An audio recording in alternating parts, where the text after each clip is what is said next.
সন্ধ্যা হয়ে যাচ্ছে, বাসায় যাও। বন্যা সঙ্গে সঙ্গে চোখ নামিয়ে নিয়েছে। মিনহাজ বলে উঠল, আপনারা যান, আমি এখনই রিক্সা ঠিক করে দিচ্ছি। তানভীর এক পলক ওদের দেখলো। মেঘ ততক্ষণে তানভীরের কাছাকাছি চলে আসছে। মেঘের চোখ এখনো ছলছল করছে। পশ্চিমা আকাশে হেলে পড়া সূর্যের রক্তিম আলোতে মেঘের অশ্রুসিক্ত চোখ চিকচিক করছে। তানভীর তপ্ত স্বরে জিজ্ঞাসা করল, কাঁদছিস কেন? মেঘ অবিলম্বে চোখ মুছে ভেজা কণ্ঠে বলল, চলো যাই। তানভীর আবারও প্রশ্ন করল। এতক্ষণ যাবো এখানে বসে আছিস, খাস না কিছু? মেঘের তড়িৎ জবাব। না। মেঘের হঠাৎ মাথায় আসছে আবির ভাই নতুন গাড়ি কিনেছে। মিনহাজরা যেহেতু তাকে আবির ভাইয়ের বউ ভাবে, তাই ভাবি হিসেবে মেঘের ওদেরকে ট্রিট দেওয়া উচিত। মেঘ থমকে দাঁড়িয়ে উত্তেজিত কণ্ঠে বলল, আমি আগামীকাল তোদের ট্রিট দিব, চলে আসিস। তারপর তানভীরের সাথে চলে গেছে। মেঘের মুখে হাসি আছে, তবে চোখের পাপড়িগুলো এখনো ভেজা। আবির ড্রাইভিং সিটে বসেছিল। মেঘের শুকনো মুখ আর ভেজা চোখ দেখে কপাল গুটালো। তানভীরের দিকে তাকে ইশারায় জানতে চাইল, কিন্তু তানভীরও জানে না। আবির শীতল কণ্ঠে প্রশ্ন করল, কেউ কিছু বলেছে? মেঘ ফিক করে হেসে উল্টো প্রশ্ন করল। আমাকে কেউ কিছু বলার সাহস আছে? আবির আর তানভীর দুজনেই নিঃশব্দে হেসে গাড়ি স্টার্ট দিল। টুকটাক খাওয়া দাওয়া করে বাসার মানুষদের জন্য খাবার নিয়ে বাসায় ফিরতে ফিরতে সন্ধ্যা হয়ে গেছে। আলী আহমদ খান আর মোজাম্মেল খান নামাজের জন্য কেবলই বাসা থেকে বের হচ্ছিলেন। নতুন গাড়ি থেকে আবিরদের নামতে দেখে ওখানেই থমকে দাঁড়ালেন। মেঘ, আবির, তানভীর তিনজনই গাড়ি থেকে নেমেছে। মোজাম্মেল খান মেঘকে প্রশ্ন করলেন, কোথায় গিয়েছিলে তুমি? বন্ধুদের সাথে দেখা করতে, তারপর ভাইয়ারা নিয়ে আসছে। আলী আহমদ খান আবিরকে উদ্দেশ্য করে জিজ্ঞাসা করলেন, গাড়ি কি তুমি কিনেছো নাকি অন্য কারোর? আমি কিনেছি। মোজাম্মেল খান গম্ভীর কণ্ঠে বললেন, বাড়িতে 3টা গাড়ি থাকা সত্ত্বেও অ্যাকাউন্ট থেকে টাকা তুলে নিজস্ব গাড়ি কেনার কোনো মানে নেই। আবির মাথা নিচু করে দাঁতে দাঁত চেপে ধরে নিজের রাগ সংযত করার চেষ্টা করলো। ছোট করে শ্বাস ছেড়ে মাথা তুলে নিরেট কণ্ঠে বলল, চেক করে দেখ, অ্যাকাউন্ট থেকে টাকা তুলেছিলাম সেটা রেখে দিয়েছি, আর আমি আমার টাকায় গাড়িটা কিনেছি। আলী আহমদ খান গম্ভীর কণ্ঠে বললেন, আবির, তোমাকে অ্যাকাউন্টে টাকা রাখতে একবারও বলা হয়নি। তোমার অ্যাকাউন্ট, তুমি যত খুশি টাকা তোলো। আমি শুধু জানতে চেয়েছিলাম। আবির মৃদু হেসে বলল, সেদিন কারণ জানতে চেয়েছেন, আজ বলছেন আপনাদের জমানো টাকা দিয়ে গাড়ি কিনেছি। 2 দিন পর আমি অন্য কিছু করলে দেখা যাবে সেখানেও আপনাদের জমানো টাকার কথা উঠবে। তার থেকে ভালো আপনাদের টাকা জমা রেখে দিলাম। আলী আহমদ খান ভারী কণ্ঠে শুধালেন, নিজের যোগ্যতার প্রমাণ করছো? আবির মলিন হেসে বলল, হয়তো। মোজাম্মেল খান কিছু বলতে চেয়েও থেমে গেলেন। পাশ কাটিয়ে নামাজের জন্য চলে গেছেন। আবির, তানভীর নিজেদের রুমে চলে গেছে। মেঘ আম্মু, বড় আম্মু, কাকিয়া, মিম আদিকে ডেকে এনে আবিরের গাড়ি দেখাচ্ছে। বিকালবেলা গাড়িটা দেখে মেঘের সত্যি খুব রাগ হয়েছিল, তবে এখন আর সেই রাগটা নেই। ঈদের দিনের মতো এত সুন্দর একটা দিনেও যেখানে আব্বু আর বড় আব্বু টাকার হিসেব চাইতে পারে, সেখানে আবির ভাইয়ের গাড়ি কিনে নিজের অবস্থান প্রমাণ করাটা দোষের কিছু না। আবিরের জন্য এখন অন্যরকম ভালো লাগা কাজ করছে। মেঘ রুমে এসে চোখ বন্ধ করলো, অমনি আবিরের কণ্ঠস্বর মেঘের কানে বাজছে। আবিরের গায়ের গন্ধ অনুভব করে আচমকায় চোখ মেলল মেঘ। মস্তিষ্কে সর্বক্ষণ এক আবির ভাই তোলপাড় চালাচ্ছে। শয়নের স্বপনে শুধু আবির ভাইয়ের সত্তাকে উপলব্ধি করে। পরদিন ভার্সিটিতে যেতেই বন্যার সাথে দেখা। বন্যা মেঘের জন্য বাহিরে অপেক্ষা করছিল। মেঘকে দেখেই ঠোঁটে হাসি রেখে বলল, তোর জন্য একটা সারপ্রাইজ আছে। মেঘ স্বাভাবিক কণ্ঠে জিজ্ঞাসা করলো, কি? আগে ক্লাস শেষ করি, পরে বলবো। আচ্ছা। বন্যার মেঘ ক্লাসে ঢুকতেই পেছন দিক থেকে মিনহাজ আর তামিমরা চেঁচিয়ে উঠল, হাই ভাবিরা। আশেপাশে কয়েকজন জিজ্ঞাসা করলো, ভাবিরা আবার কে? তামিম গম্ভীর কণ্ঠে বিড়বিড় করে বলল, রমণী তোমার হলে প্রেমিকার অন্যের হলে ভাবি, বুঝেছো? প্রেমিকা হওয়ার বদলে ভাবি হওয়ার ফিলিংসটা জোস। আশেপাশের ছেলেগুলো হাসতে হাসতে গড়িয়ে পড়ছে। মেঘ আর বন্যার রাগে কটমট করে তাকাতেই ছেলেগুলো হাসি থামিয়ে দিচ্ছে। ক্লাস করে বের হতেই বন্যা বলল, জানিস, আপু সরকারি জব হয়েছে। সত্যি? হ্যাঁ, তোকে রাতে কল দিয়েছিলাম, কিন্তু তুই রাগ করে কলই ধরিসনি।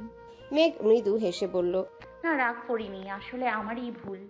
বন্যা কপট রাগ দেখিয়ে বলল, হয়েছে হয়েছে, এখন আর মন খারাপ করে বসে থাকিস না। আমি তোকে না বুঝলে কে বুঝবে বল? মিনহাজরাও বেরিয়ে আসছে। মিষ্টি হেসে বলল, মেঘ, কাল তুই চলে যাওয়ার পর আমরা সবগুলো মিলে তোর পক্ষ থেকে আরো 30 মিনিট লেকচার দিয়েছি। তুই আর মন খারাপ করিস না। এখন বল, কি ট্রিট দিবি? বন্যা আর মেঘ দুজনেই একসঙ্গে বলল, আমি। মেঘ বলছে সে দিবে, বন্যা বলছে বন্যা দিবে। হঠাৎ মিনহাজ আর তামিম বলে উঠল, ভাবি, আমরা কিন্তু দুজনে ট্রিটই খেতে পারবো। তবুও আপনারা নিজেদের মধ্যে মনোমালিন্য করবেন না প্লিজ। মেঘ আর বন্যা ওদের সবাইকে ট্রিট দিয়েছে, কিন্তু আবির তানভীরকে বলা হয়নি। বন্যা বারবার বলছে ওনারা আমাকে অনেকবার ট্রিট দিয়েছে, আমারও ট্রিট দেওয়া উচিত। মেঘ কিছুই বলছে না, কারণ গতকালের বলা কথাগুলো এখনো ভুলতে পারিনি মেঘ। এই অবস্থায় বন্যা আর তানভীরকে একসাথে দেখলে মেঘের আবারও ভাবি ডাকা স্বাদ জাগবে। বন্যা খানিক থেমে জিজ্ঞাসা করলো, মেঘ, তোর কি মন খারাপ? মেঘ মলিন হেসে বলল, কই না তো।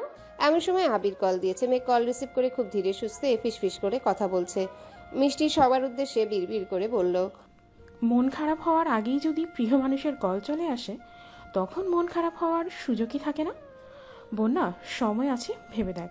আবির ভাইয়া যেমন মেঘের কেয়ার করে, তানভীর ভাইয়াও কিন্তু তেমন কেয়ারই করবে। যতই হোক দুজনের গায়ের রক্ত তো একই, তাই না বল? বন্যা কপাল গুটিয়ে তাকালো, আর কিছুই বলল না। মেঘ খাওয়া দাওয়া করে বাসায় চলে আসছে। গতকাল ইকবাল খান বাসায় ছিল না, আজ বিকেলে ফিরেছে। আবিরের গাড়ি দেখে উনি রীতিমতো আশ্চর্য হয়েছেন। সেই থেকে আবিরের বাড়ি ফেরার অপেক্ষা করছেন। আবির বাসায় ফেরার 20 মিনিট পর ইকবাল খান আবিরের রুমে গেলেন। কাকামণিকে দেখেই আবির শোয়া থেকে উঠে বসলো। ইকবাল খান ঠান্ডা কণ্ঠে জিজ্ঞাসা করলেন, ফিরে আসছিস? হ্যাঁ, কেন? ছাদে চল, কথা আছে। কি হয়েছে কাকিমণি? চল আগে।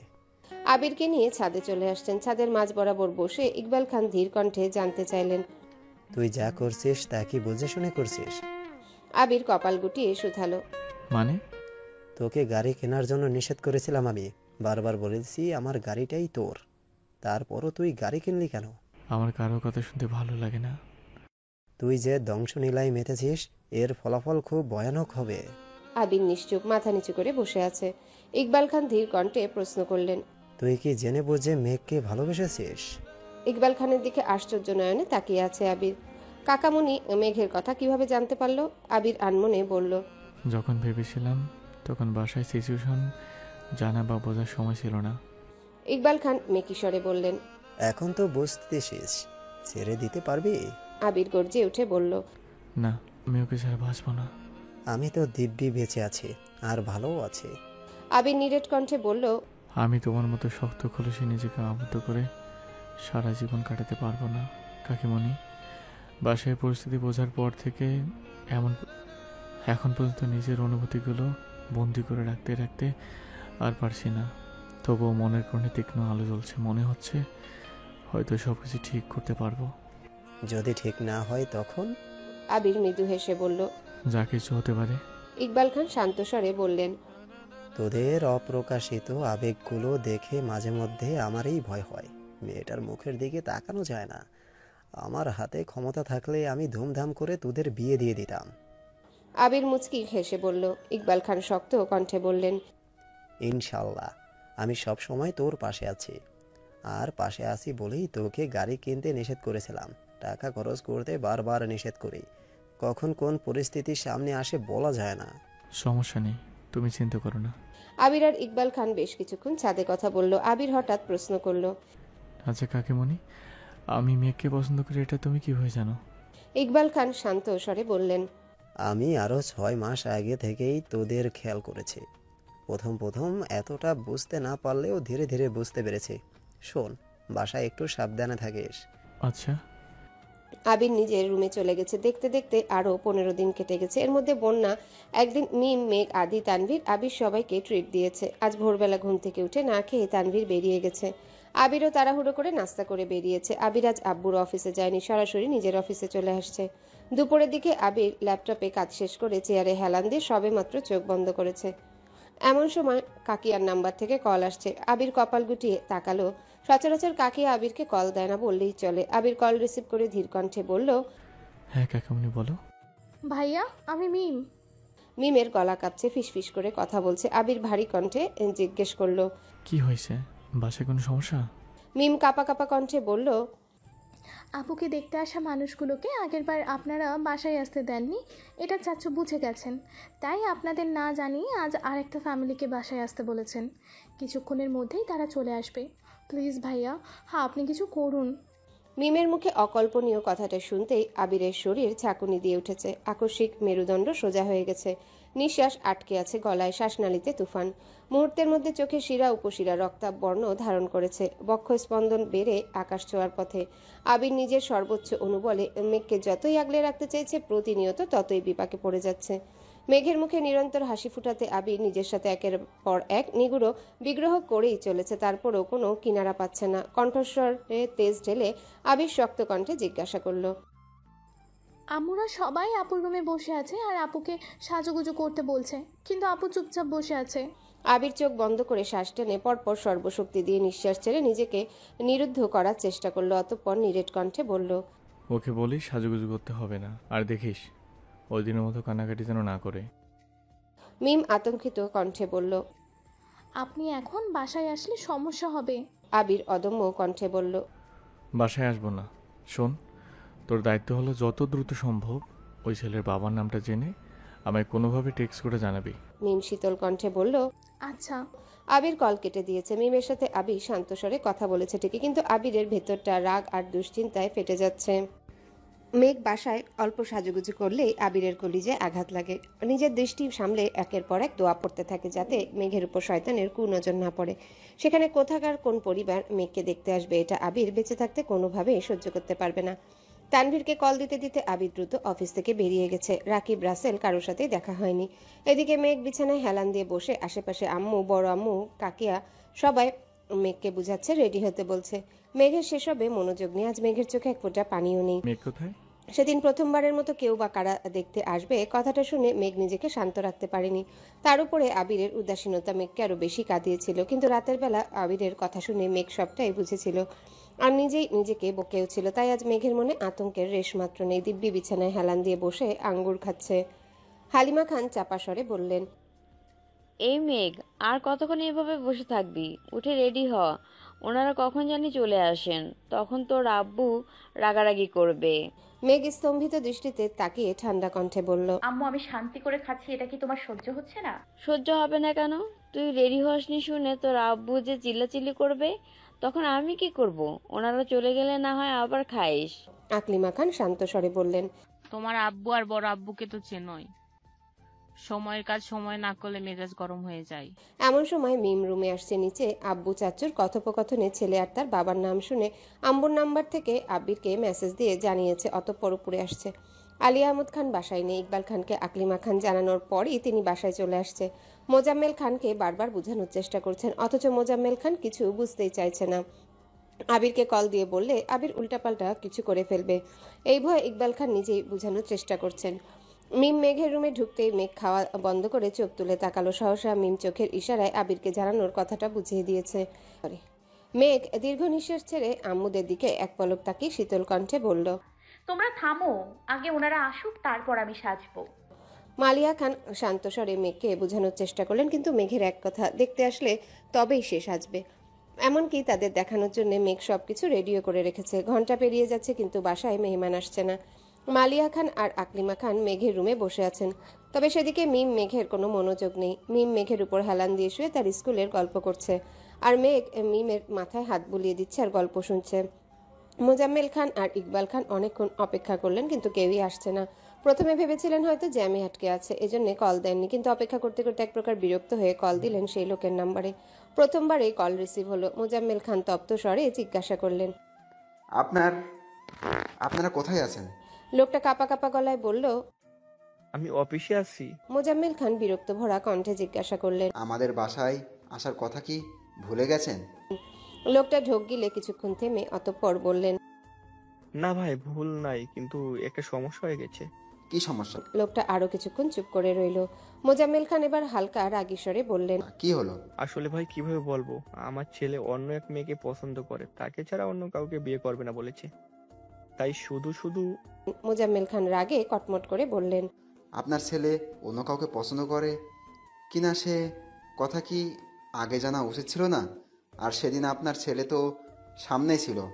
আপনারা আগ্রহ না দেখালে আমি তো আপনাদের কখনোই জোর করতাম না। লোকটা ভাঙা ভাঙা কণ্ঠে বললেন, আমাদের মাফ করে দিবেন ভাই, আর পারলে দোয়া করবেন। মোজাম্মেল খান রাগে কল কেটে দিয়েছেন। নিজ দায়িত্ব নিয়ে বাসায় এত এত আয়োজন করিয়েছেন, সেখানে তারা আসবে না এটা তিনি মানতেই পারছেন না। আগেরবার তানভীররা কিছু একটা করেছিল ভেবে এবার আবির তানভীরকে কিছুই জানায়নি, অথচ এবারও একই সমস্যা। মোজাম্মেল খান মনে মনে ভাবছে, ছেলের যদি অন্য কোথাও পছন্দই থাকতো তাহলে সেই দিন আমার মেয়ের ব্যাপারে এত আগ্রহ দেখিয়েছিল কেন? আমার মেয়েকে দেখার জন্য এত উতলা হয়ে গেছিল কেন? ইকবাল খান মিটিমিটি হেসে বললেন, থাক ভাই, মন খারাপ করো না। মোজাম্মেল খান ভেতরে ভেতরে রাগে ফুঁসছেন, চোখ বন্ধ করে সোফায় হেলান দিয়ে বসে আছেন। ইকবাল খান উপরে গিয়ে মেঘের রুমের দরজার সামনে দাঁড়িয়ে বললেন, তোমরা যে যার রুমে যাও, ওনারা আসবেন না। মালিহা খান উদ্বিগ্ন কণ্ঠে শুধালেন, আসবেন না কেন? ছেলের অন্য কাউকে পছন্দ। মেঘ ফিক করে হেসে ফেলল। মেঘের দেখা দেখি মিমো হাসছে। মালিয়া খান রাগী স্বরে বললেন, এই মেঘ, হাসছিস কেন? তোর আব্বু কোথায় কি ছেলে দেখে বলতো? এই মেঘ, হাসছিস কেন? তোর আব্বু কোথায় কি ছেলে দেখে বলতো? আগের বার কি সব অজুহাত দেখালো, এবার বলে ছেলে অন্য মেয়েকে পছন্দ করে। সকালেও তো শুনলাম ছেলে তোকে দেখার জন্য খুব আগ্রহী, এখন এসবের মানে কি? মেঘ বড় আম্মুর দিকে তাকিয়ে মৃদু হেসে মনে মনে আওড়ালো, শাশুড়ি আম্মু, ওই ছেলের আমাকে দেখার আগ্রহ থাকলে কি হবে? তোমার ছেলের তো বিন্দু মাত্র আগ্রহ নেই। তোমার ছেলে সবার সামনে যতই স্বাভাবিক থাকুক না কেন, আড়ালে ঠিকই আমাকে নিয়ে ভাবে। আর আমি শিওর ওই ছেলের গার্লফ্রেন্ড আজই আবিষ্কৃত হয়েছে, আর সেটা তোমার ছেলেই করেছে। মালিয়া খান শীতল কণ্ঠে বললেন, কি রে, কি ভাবছিস? ওনারা আসেনি বলে মন খারাপ করছিস? মেঘ সশব্দে হেসে বলল, না গো, আমি ভাবছি তোমরা কত কষ্ট করে সারাদিন রান্না করলে, এই খাবারগুলো কিভাবে খেয়ে শেষ করলো। মালিয়া খান আর আকলিমা খান ভ্রুকুচকে তাকিয়ে আছেন। ইকবাল খান নিঃশব্দে হেসে রুম থেকে বেরিয়ে গেছেন। মেঘ মিমকে উদ্দেশ্য করে বলল, এই খাবারগুলো কিভাবে খেয়ে শেষ করব?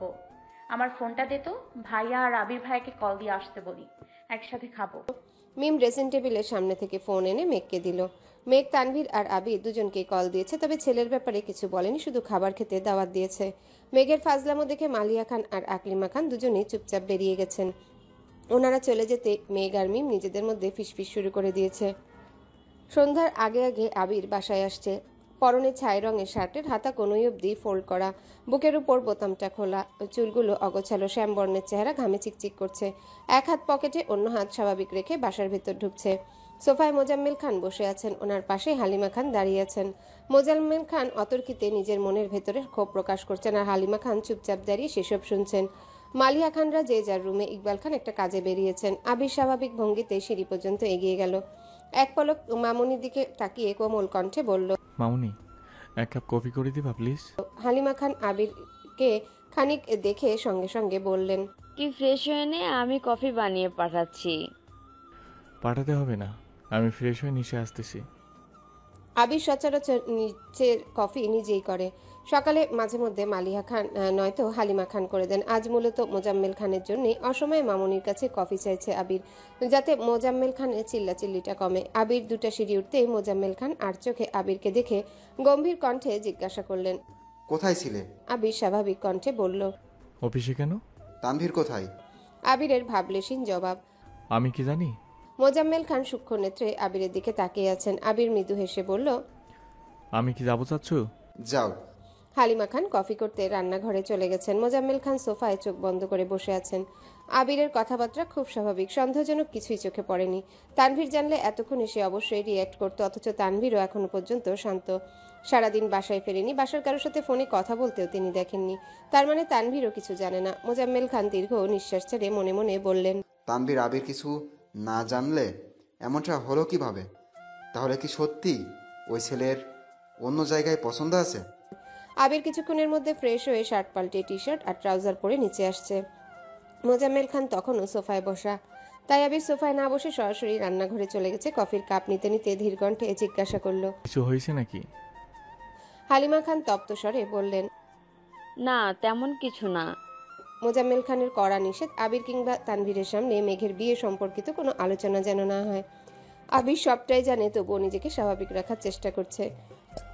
আবির মোজাম্মেল খানকে খানিকক্ষণ পরখ করে শক্ত কণ্ঠে বলল, চাচ্চুকে অতিরিক্ত টেনশন করতে বারণ করো। মেয়ের বিয়েই হলো না, এখনো চুল পাকিয়ে ফেলেছেন, লোকে কি বলবে?